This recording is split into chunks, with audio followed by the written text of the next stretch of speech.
Hello everyone. I am Manish Sharma, the DevOps instructor. If I introduce myself, then I have total 10 plus years of experience in the field of build, release, Python development, and DevOps. Uh, in training, I have more than three years of experience. So here, what I am planning is to start with giving you the basic idea what you can expect from this course and what is the pedagogy that we follow here. So, if I start with the prerequisites, then I believe the student should have the basic familiarity with Unix type operating systems, uh, and they should have some familiarity with basic commands, basic Unix commands. But even if you don't have that, don't worry. The very first class, the very first sessions that we take in this course is to make you familiarized with the Unix operating system. And here we will learn the commands that are must haves for a DevOps engineer. So those commands will not exceed more than 20. But if you learn or if you understand those 20 commands, your life as a DevOps engineer would be easy. So another requirement that I believe is to have a laptop. Preferred is to have 4 GB or more RAM. Reason being that sometimes we will create virtual machines. So when we use virtual box or something, at that time we will need RAM for more than 4 GB. If you don't have, then nothing to worry. Here we will follow the AWS cloud. We will use the infrastructure from AWS cloud, and we will use all the free tier service of AWS. So even you don't have a high-end laptop, that's fine. But a laptop is a must because it will facilitate your learning. Uh, so the next thing that I can cover is about the teaching methodology. So basically, I define my teaching in 6 components. First is the pre-classroom activity. What does it contain? Uh, Suppose in the next class, we are going to start some tools. Suppose we are going to start learning about Ansible. So as a pre-class activity, pre-classroom activity, what I'll do is I'll share the documentation, all the screenshots step by step on how to do the setup. This achieves two purposes for us. One, the student gets familiarized with the tool, and if they face some problem, they get the practice of debugging the problems, going into the root of the problems, and try to find it out. Try to find what the problem is, and try to maybe search on internet. So that is also a skill, and debugging is a very important part in DevOps profile. So students get familiarized with that. Second benefit that we get is we save time on the class. If I show you the deployments that are fixed steps, then it won't be fruitful to invest that time in the class. So let me fix the font if you don't see it well. Yeah. So the next thing that I do is the classroom theory. Now in this classroom theory, what I'll do is I'll cover each and every uh, concept related to the tool and make you familiarize where does that tool sit in the big puzzle of DevOps. So what I mean by that, going forward as a career of a DevOps engineer, the tool that I will teach here, I won't guarantee that you will use the same tool in your production environment. But what I guarantee is that I will make you learn the concept and decide on your own based on your organizational requirement. So this capability I'll give you during the course. The third thing is the classroom practicals. Yes, my teaching philosophy revolves around the practicals. So majority of the time we do invest in practicals.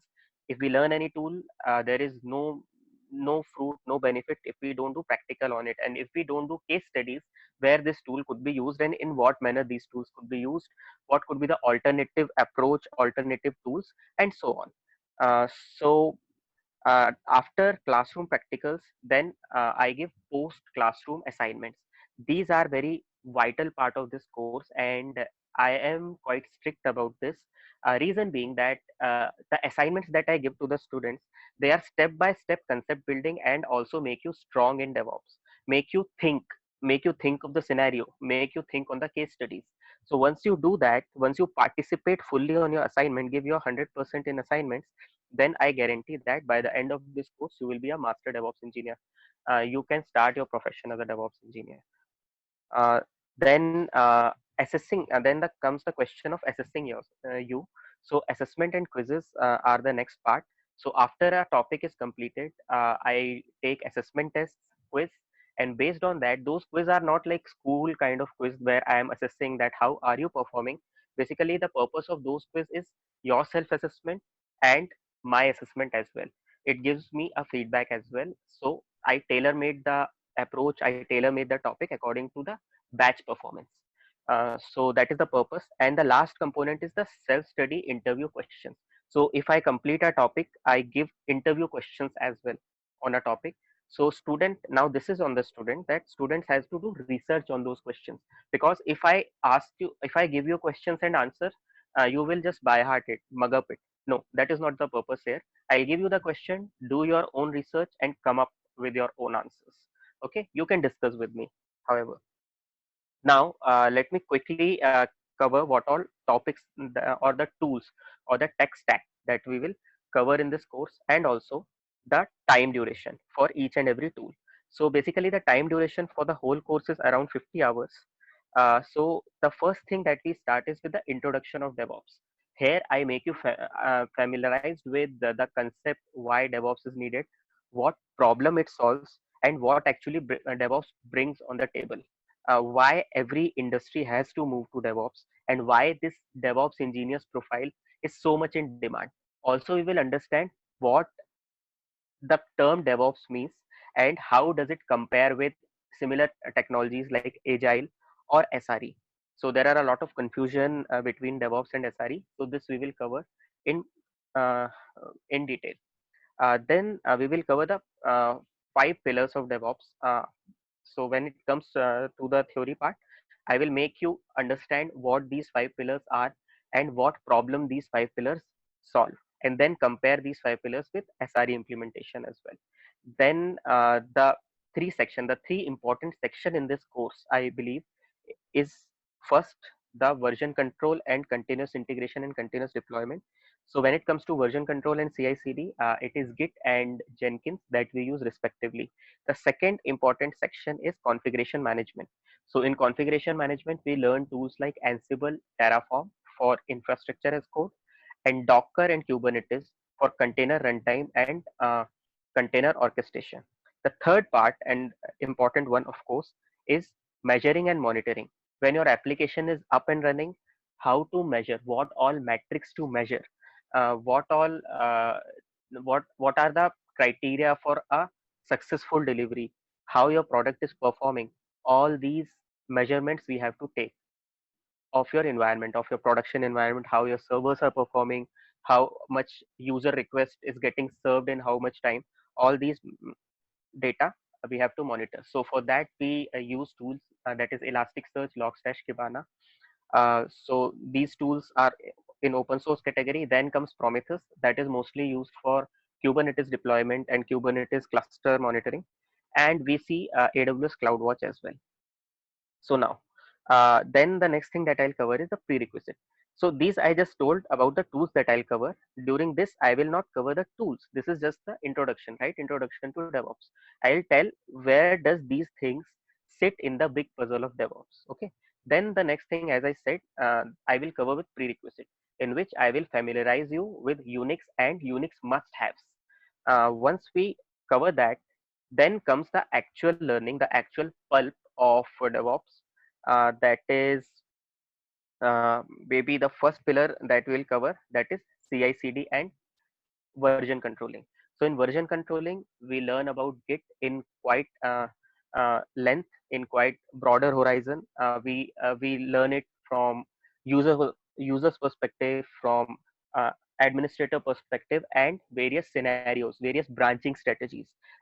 Okay, branching strategy, yeah, they are very important. When you are a DevOps engineer, it's your responsibility to decide the branching strategy of your organization, and the success and failure of the product would depend on your decisions, your branching strategies. So we will cover case studies on that, and then we will learn in what case what branching strategy should work. And also we will see these branching strategies in action. What we will do is we will create our own Git repositories, we will create our accounts in GitHub, we will see the collaboration like what I usually do. I create a project on GitHub, then I give collaborator access to my students. Now students will do their own changes, submit it for my review. I review it, and then we merge the change. Okay, so this all the flow, the workflow of version control system we will learn using Git and GitHub. We will have a brief touch up on Perforce as well. So Perforce is a license tool. Uh, Basically, it is the centralized version control system, and Git is the distributed version control system. So we'll learn about these two concepts as well. When to use distributed version control system, when to use centralized version control system. Again, case studies. Okay. Then comes yeah, these are the topics. So this will be shared to you in more detail. So now if I go to the CI/CD part, now we have our own repository set and own repository. We have a project ready. We have the branching strategy in place. Now we have to implement continuous integration. So this we do practically on Jenkins. The project that I discussed about, that I just mentioned about, we will implement continuous integration. So you as a developer will make changes, and those changes will automatically trigger Jenkins builds. So this would be quite fun and a good learning. So this is again more detailed part, more detailed portion on this. Then comes the second pillar. Second pillar covers the configuration management and infrastructure as code. So when we talk about Ansible, it will take around 5 hours. So it will cover all the basic concepts. What is Ansible? Why Ansible? What problems does Ansible solve? Ansible use cases, and then learning about its how to, that is the playbook, the configurations, making the roles, and then solving the practical problems on Ansible. Then comes the Terraform. So Terraform is basically infrastructure orchestrator. So Ansible gives the configuration once the server is up, what all to install in broader terms. What Terraform does, what kind of server has to be brought up. So these kind of configurations are done in Terraform. So it will take around 6 hours to complete, in which again all the introductions, use cases, and learning again where does this Terraform sits in the big puzzle of DevOps, that we will understand. Then comes the topic 7, that is the curious case of Vagrant and Packer. So Vagrant and Packer also are very important tools in this stack. They are from HashiCorp. This we will touch up. We will discuss about these as well. Then comes the container and container orchestration. So uh, containerization, understanding the technology of containerization using what are containers. Basically containers are basically Unix concept. So understanding what new thing that containers bring, and why the world is shifting towards container based deployments, these kind of things we will try to understand. And then we will go to our container provider, and that is Docker.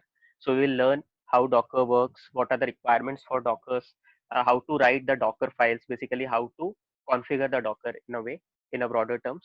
And then we will go to the container orchestration. So when we talk about the orchestration, then as an orchestrator, we use Kubernetes, in which we will understand how to create deployments, replica sets, what are the ingress, proxy, everything we will learn, and how to basically set up a Kubernetes cluster. What are the strategies to do that? All these things with the case study based approach and doing practicals. Then comes the monitoring aspect. So in the monitoring aspect, again, as I mentioned, we will cover Elasticsearch, Logstash, Kibana, and Prometheus in order to monitor our Kubernetes cluster. And then at last, we will touch up with CloudWatch as well. And one thing that I want to add on this, that whatever tools that I mentioned, like for example, Git is an open source. Corresponding service from AWS is AWS Code Commit. Jenkins is again an open source. Corresponding services AWS Code Pipeline. So what I mean to say that here in the class, I'll give you an expertise on the open source tool, and also I'll teach the corresponding AWS service. What is the purpose of doing that? Learning the open source tool makes you relevant to the market for longer time. If you confine yourself to AWS, today AWS is the cloud that is in popularity. Tomorrow Azure could be the one. So if you understand the concept, core concept, and if you understand an open source tool, then all the services made by these cloud providers are based on these open source tools. So I have recognized those open source tools that are most popular, number one, and that are most relevant to the cloud based services. So this is the approach that I follow. So I hope you got my idea. What I mean to say that if you get the expertise on the open source, you can scale up to any cloud provider in future. And also, if you know the open source, you will be able to understand the documentation of anything, because the concept, the underlying concepts are same no matter what tool, what cloud provider we are moving to. Okay. Yeah. So if I again continue discussing the corresponding services, then Ansible and Terraform are for infrastructure as code. The corresponding service in AWS is AWS CloudFormation. So this we will learn in extension, and then we will talking about the container and container orchestration aspect. Then EKS is the service from AWS that we will learn. And at last, as I already mentioned, that for monitoring aspect from AWS side, we will learn about AWS CloudWatch. So this was a brief on what you can expect from this course and what all are going to be covered in this course. And I hope it gave you an idea. The next thing that the next video that I'll come up with is a quick demo that will give you an idea that how do we do practicals, how do we solve the case studies. So using this idea, it will make you easier to decide whether the course offered by me uh, fulfills your requirements or not. Thank you. Thanks everybody.